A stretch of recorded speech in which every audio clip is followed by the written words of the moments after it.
வச்சுட்டாங்க. இந்த கோவில் கட்டப்பட்ட காலம் 3000 வருஷத்துக்கு முன்னாடி. அதனால் சுவாமி அம்பாள் மேலே பேசுகிறதே சிற்பங்கள். இதெல்லாம் பஞ்சலோக சிற்பங்களாக இருந்திருக்க ஆரம்ப காலம்.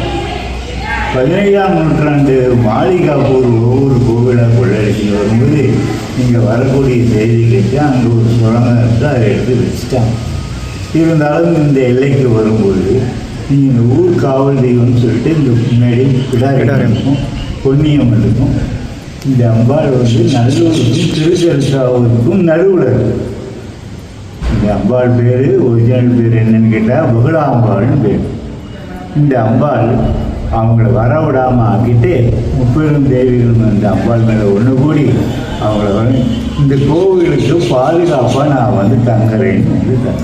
எங்கள் சுவாமியுடைய நேர்கோட்டில் கீழே பாதுகாப்பு. பல பேருக்கு குலதெய்வம் இல்லை. இந்த அம்பாள் இந்த கல்யாண காட்சியை பார்த்துக்கிறதுனால சாந்த சுரூபியாக இருக்கும்.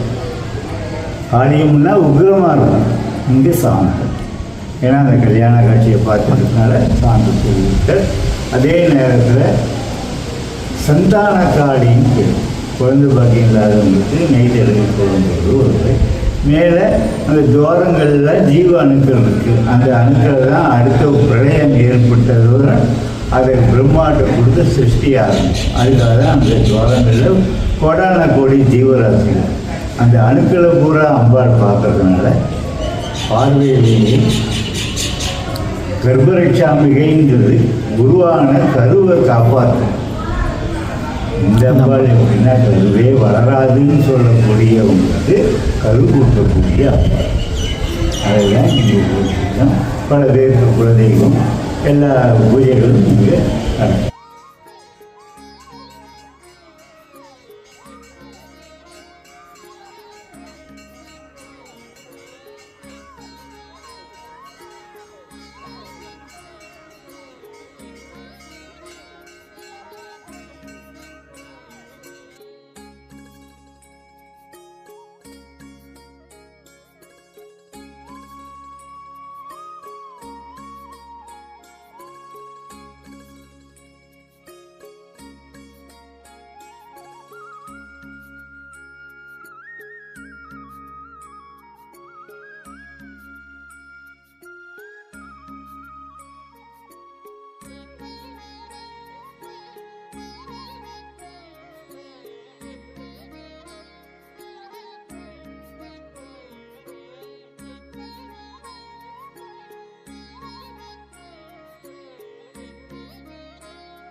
திருவாவூர்துறை ஆதீனம் கைலாய பரம்பரைக்கு சொந்தமான திருக்கோவில் நல்லூர்.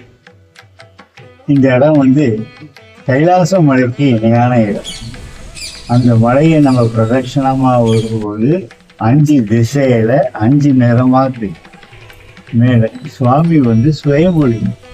உலோகத்தில் இருக்கா, மரத்தில் இருக்கா, கல்லில் இருக்கா, மண்ணில் இருக்கா தெரியாது. மேலே கவசம் கிடையாது. பாதம் கீழே எவ்வளவு தூரம் போயிருக்கு தெரியாது. அந்த மலை எப்படி நிறமாகும், அதுபோல 2.5 மணி நேரத்துக்கு ஒருவர் தானாகவே நிறமாகும். காலையில் 8:30 மணி வரைக்கும் தாமிர நிறமாக இருக்கும். அதுக்கப்புறம் இளம் சிவப்பாக தெரியும் 11 மணி வரைக்கும். அப்புறம் இப்போ தங்க வர்ணமாக தெரியுது மேல்பாகம். கீழ்பாதி பச்சை வர்ணமாக தெரியும் 4 மணி வரைக்கும். உச்சிகாலம் பண்ணுறதுனால அதை பார்க்க முடியாது. அதுக்கப்புறம் நம்ம எப்படி பச்சையாக தெரியும் நீளம் யார் யார் எப்படி விரும்பி பார்க்குறாங்களோ அது எந்த பொருளால் ஆயிருக்குன்னு தெரியாது. பஞ்சபூதங்களோட திணிக்கா சொல்லி பஞ்சபூத ஸ்தலங்களையும் ஒரே நாளில் பார்க்க பலன். கைலாச மலைக்கு போயிட்டு வந்த பலன். நவகிரகங்கள் கிடையாது, எல்லாமே அவங்க சக்திக்கு எது செஞ்சாலும் இந்த ஜென்மா மட்டும் இல்லாமல் 7 ஜென்மா பாவலோகத்தை போட்டி மறுஜென்மத்தை முடியுது. சில நிகழ்ச்சிகள் பார்வதி பரமேஸ்வரர் கல்யாணம் நடக்கும்போது வலது சங்கீத மேலே போயிட்டு சமப்படுத்த அகத்தியர் வந்தார். தெரிஞ்சு அவர் கல்யாணத்தை பார்க்க முடியலன்னு சொல்லும்போது தட்சிண கைலாயம் நல்லூர், இதை தெற்கு கைலாயம் சொல்றார். இதுதான் வடபால் கையிலையும் தென்பால் நல்லூரும் அவர்தம் வாழ்வதின்னு திருநாவுக்கரசர் பாடம். அதற்கு புதிய மலையில சமப்படுத்திங்கிற வரும்போது காட்டின முதல் காட்டு அதுதான் சுவாமி அம்பாள் மகாவிஷ்ணு பிரம்மா சகிதமா இங்க காட்டு.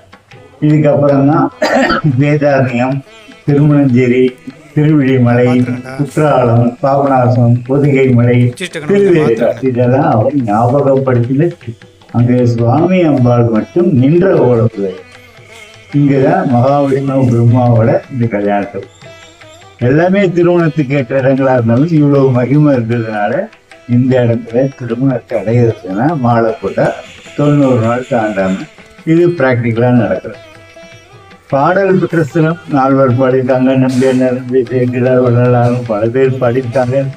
திருநாவுக்கரசருக்கு திருவடி தீட்சை அதான் இந்த கோவில்ல பெருமாள் இருக்கிற மாதிரி சடாரை விட்டது வரும்.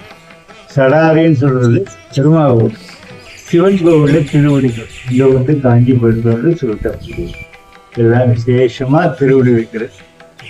குந்தி தேவிக்கு கர்ணன் கன்னியாபுரத்தில் பிறந்து தான் வளர்க்காம கங்கையில விட்டதுனால ஏற்பட்ட தோஷத்துக்கு மாசி மாசம் மக நட்சத்திரத்துல 7 கடல்ல குளிக்கிட்டு சிவபெருமான ஒரு நாள்ல முடியுமா? 7 கடல் என்னென்னு தெரியணும். பெரும்பாலும் தெரிஞ்சது எல்லாம் உப்பு கடல். அதை தவிர சுத்த ஜலம் கடல் இருக்கு, பார்க்கடல் பள்ளி கொண்டிருக்கார் பெருமாள் தெரியும். அதை தாண்டி தயிர் கடல் இருக்கு, நெய் கடல் இருக்கு, தேங்கடல் இருக்கு, கரும்பு சால். இதெல்லாம் தான் சப்த சாதனம் சொல்லுது. இதுதான் நம்ம சுவாமிகளுடைய மேலைகளுக்கு அபிஷேகத்தில் இருக்கிற முக்கியமானது. இதெல்லாம் இருந்தால் 7 கடலால் அபிஷேகம் பண்ணதாக இது எப்படி ஒரே நாளில் போயிடும்? முடியாததையும் முடிப்பவர் நல்லூர் பெருமான் சொல்லி இங்க வர சொல்லி பிரார்த்தனை போது அந்த குளத்துல 7 கடலையும் வரவழைச்சு குந்தி தேவிக்கு சாகுவம் கொடுக்கும். இதுதான் மகநல்லூர் மகாமகம். அங்க 12 வருஷத்துக்கு ஒரு நதிகள் சென்று வைக்கிறது. இந்த ஒவ்வொரு வருஷம் 7 கடல்கள் சார். அந்த 7 கடல் வரத்துக்காக பிரம்மா இவரை பூஜித்து வேதங்கள்லாம் சொல்லி 7 கடலை உருவாக்குறார். அவருடைய பாரம்பரியம் இறைமையனை வதம் பண்றதுக்கு நரசிம்ம அவதாரம் எடுக்கிறதுக்கு மகாவிஷ்ணு இவரை உயிர்த்து வதம் பண்றார். வதத்தில் ஏற்பட்ட தோஷத்தை அவுரங்கராமரார் அவருடைய பாதம் விட்டு அமர்நீனா 63 நாயன்மங்களோடு ஆட்படுத்து பரமேஸ்வரனை ஆக மும்மூர்த்திகளை பார்க்க